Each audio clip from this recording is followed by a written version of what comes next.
Hello card friends, I'm Chaz, and this is Rainbow Reverse. Today I'm going to be talking to y'all about my Sanctuary Guard Jewel Knight deck. I've seen a couple of people still asking about what to do to build this deck, so I decided I would offer my build out to the world. I find to have a fair amount of success with this deck. It is certainly a deck that hits very hard. It is a straightforward and simple deck both to build and play, but do not underestimate it, for that is not its weakness. I was playing Sanctuary Guard before the Jewel Knight support came out, and I was enjoying the deck then, but then once the Jewel Knight cards came out, I think it just helped make the deck even better. So here's what I've been playing for V Premium with Sanctuary Guard and Jewel Knights. So first off, you're just gonna have your starter, any V starter, obviously. I'm playing Starting Legend Ambrosius just because it fits the theme of the deck. Then, of course, one of your main bad boys right here, Sanctuary Guard Dragon. His continuous ability is if your opponent's Vanguard is grade 3 or greater and you have a grade 1 unit, this unit's original critical becomes 2. That means this is going to be a Force 1 deck, because your Force 2s won't be able to stack on Sanctuary Guard. So just hitting over those big numbers is going to be better anyway, but don't worry, you'll be gaining crits otherwise. And his auto ability is once per turn at the end of the battle it attacked while not boosted. Counterblast 1, rest 3 of your back row grade 1 rear guards and discard a card from your hand. Stand this unit, and all of your front row units get plus 10,000 power till the end of the turn. This is a very powerful effect. It gives you 2 Vanguard swings where you have an extra crit if you're either second or on your 4th turn going first. Just overall very powerful card. This is your main grade 3 ride target that you want to hit, so of course we're going to run 4 of him. Then the next grade 3 is Pure Heart Jewel Knight Ashley. Now, ideally you want to ride Sanctuary Guard Dragon and call Ashley as a rear guard. However, if you are in a bit of a situation where you either don't have Sanctuary Guard or will be unable to use it effectively, Ashley is a decent Vanguard ride. Her main ability that you'll use her for is at the end of the battle it attacked. Cost Soul Blast 2. Search your deck for up to 1 grade 2 or less card with Jewel Knight in its card name. Call it to Rearguard Circle and shuffle your deck.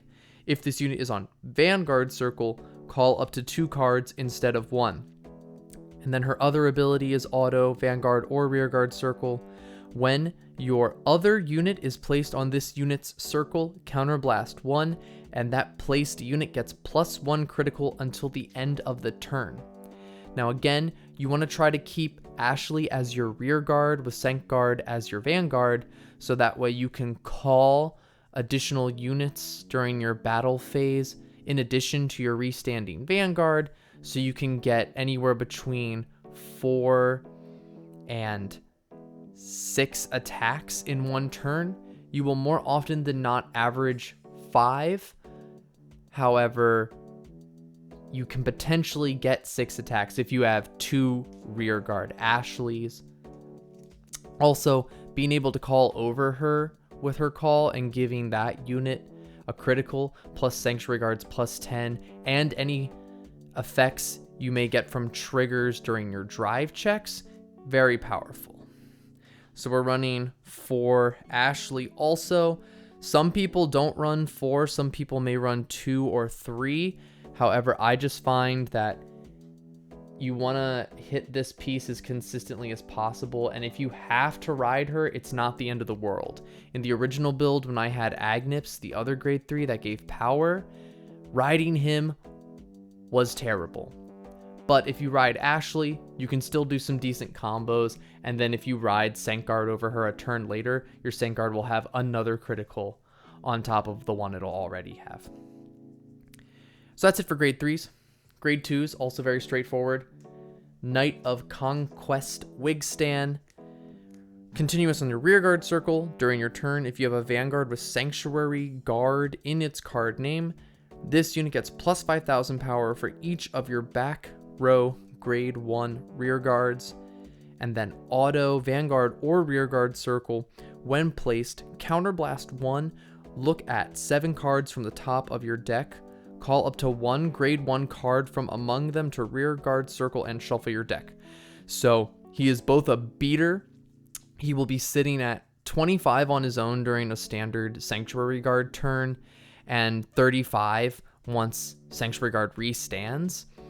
And he also just helps you get those grade 1s on the field if you need them, which, depending on if you're facing a clan that can retire bind your rear guards, you're going to want to be able to call them. This is a definite 4 of as well, because, again, just a card you want to hit. He's good to have on the field just as a beater, and he also can get you a grade 1, which is always very important in this deck. The other grade 2 we are running is Explode Jewel Knight Lale. Her rearguard skill is when it attacks, put 2 normal units from your drop zone on the bottom of your deck in any order, soul charge 1, and this unit gets plus 5,000 till the end of battle. You mainly do this so you can have soul for Ashley as well as more Jewel Knights in your deck to keep calling them with Ashley, so that way you don't run out of call targets. And then her other ability is auto Vanguard rearguard circle. When your other unit is placed on this unit's circle, that placed unit gets plus 10,000 till the end of turn. Because of this ability, I generally think of her as being your ideal grade 2 ride. So that way when you go into Sanctuary Guard, you just get another plus 10 on top of whatever other power it may have. So that way you just have, again, massive attack. Again, running 4 of her. You'll find we're running 4 of most of the cards in this deck for consistency and just, again, it's simple, straightforward, powerful stuff. Staple for Royal Paladin, Absolute Blade Knight Levero. Vanguard or rearguard circle, when placed from hand, counterblast 1, search your deck for up to 1 grade 2 card, call it to an open rearguard circle, and shuffle your deck. If you have no face-up cards in your damage zone, you may pay Soul Blast 1 for this cost. Very straightforward, simple card. I mostly use Levero if I need a grade 1 and I have the resources to use him to call a Wigstan to call a grade 1. It's a little counterblast heavy to do that, but if you're strapped for grade 1s, you just got to do what you got to do. I only run 2 of him. I feel that I consistently have enough of what I need that I don't need to run 4 of him, but sometimes drawing him is good. And then late game, if you have everything you really need, he's just an easy card you can discard for Sanctuary Guard and not worry about affecting your game plan too much. On to our grade 1s, which we run a fair amount, I would say. I am running 4 Authoritative Knight Balizal. Vanguard circle, when placed, look at 7 cards from the top of your deck, reveal up to 1 Sanctuary Guard Dragon or Knight of Conquest Wigstan from among them, and put it into your hand and shuffle your deck. So just nice consistency tool. Get a card in your hand that you will ultimately need for your game plan. Also helps filter the deck out a little bit. And then his rearguard ability, which is also super important, auto. When your Vanguard with Sanctuary Guard in its card name attacks, that unit gets plus 10,000 until the end of that battle. If you have no face-up cards in your damage zone, countercharge 1. This ability may only be used by a card with the same card name once a turn. Now, this is a super crucial ability. 1, it just makes your first Sanctuary Guard attack a guaranteed big hit with that plus 10,000. And then if you happen to have used all of your counterblasts during your act phase, or you entered your turn with no counterblasts, it just gives you the counterblast that you need to restand Sanctuary Guard. So that way you're pretty much able to not be denied the ability to use Sanctuary Guard's restand as long as you have your 3 grade 1s and one of them is a Balizal. your opponent can't deny you that. So like I said, that's a good 4 of. If you ride it, you get your search, which is nice. But sometimes I like to not ride it if I have Sanctuary Guard in my hand, because I want him on my rear guard circle guaranteed for that ability. But again, still a good card to ride. The other grade 1 that is a decent ride target is Charging Jewel Knight Morvidus. Her act ability is on the rear guard circle. Counterblast 1 and put a normal unit from your drop zone on the bottom of your deck. Soul Charge 1, and one of your units with Jewel Knight and its card name gets plus 5,000 till the end of turn. Again, more fuel for Ashley. And then auto Vanguard or rear guard circle. When your other unit is placed on this unit's circle, draw a card. Just an easy way to plus a card into your hand. You do have to lose her from the field if it's a rear guard circle to do that. But if she's on your Vanguard circle, that's just an easy draw and ride. That's why I kind of look at her and Balizal as being both decent targets for your grade 1 ride, because either way you can get another card in your hand. And something you'll notice with this deck is you always want to get your units. So 4 of her, easy. Another Royal Paladin staple, Laurel Knight Sisylis. He's the grade 3 searcher. You know, when placed from hand, look at the top 5 cards of your deck, reveal a grade 3, put it into your hand, shuffle your deck, discard a card from your hand. Straightforward, good card. During your turn, if you have no face-up cards in your damage zone, this unit gets plus 5,000 power. That may or may not be relevant in your early game. If you want to get some attacks off, that can be helpful because he can become 13k. In your late game, there's a good chance if he's on the field, he's in your back row, so him having extra power doesn't really matter anyway. But if you have to call him to the front row and you're going to burn through all your counterblasts, then you know what, 13k in the front row plus Sanctuary Cards plus 10, it'll hit over a defensive trigger at the very least. So if you have to put him in your front row, not terrible. I am running 4 of him as well. I got both arts just because this is an expensive card and that's the way I was able to get him. And then the last card that I run in the deck is I run 3 copies of Little Sage Marin. He just has a very simple ability. When your other rear guard is placed in the same column as this unit, counterblast 1, draw a card, and this unit gets plus 3,000 until the end of turn. Most of the time that plus 3,000 won't be that relevant, but he allows you to draw a card when you call. Some people play Knight Squire Allen instead of Marin. I personally like Marin because you can only use Allen once, whereas you can use Marin whenever you need it. You can call something either in front of him or behind him to get that draw. And also what's nice is you can use that mid-battle if you really are desperate. Say you call something with Ashley into the same column as a Marin and you have the counter blasts, you can get another card in your hand. So that's super cool. I run 3 of him just to finish out the deck. I would say that this is somewhat of a flex slot. I would say stick to a grade 1 if you have something else you would rather run, just because grade 1s are the name of the game in this deck and you don't want to skimp on them. So definitely run a high grade 1 count. As you can see, I'm running 15 grade 1s.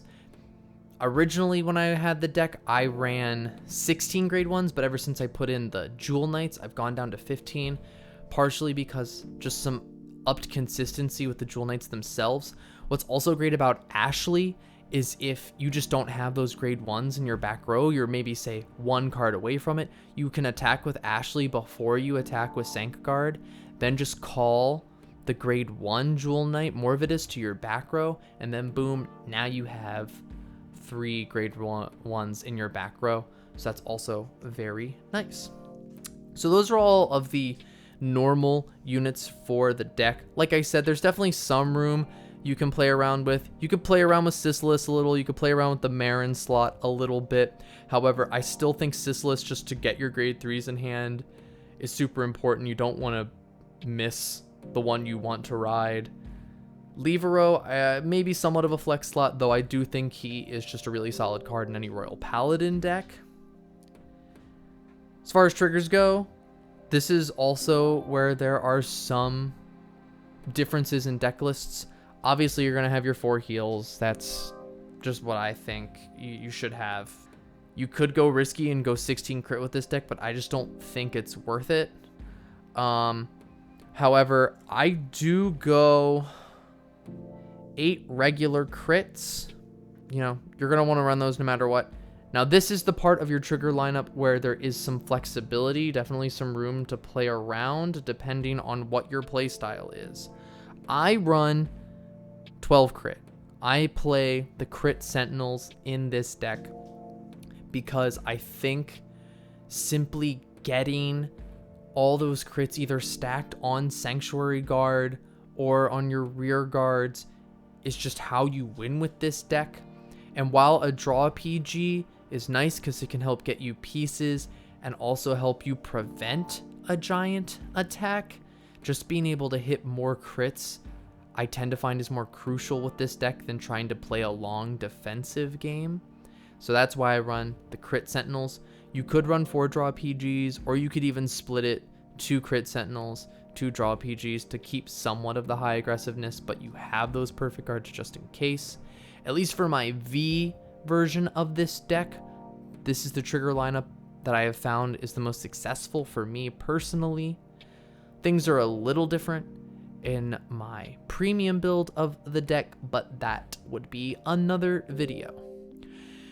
So that is everything for this deck list. Like I said, it's very straightforward, very simple to build. You're mostly running 4 of every card except 2, and you're just running the ride chains for both Sanctuary Guard and Ashley.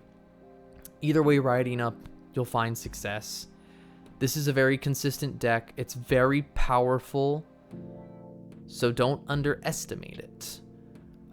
That's all I really have to say about it. Thank you all for watching. This has been Rainbow Reverse. I'm wishing you all the best. Bye.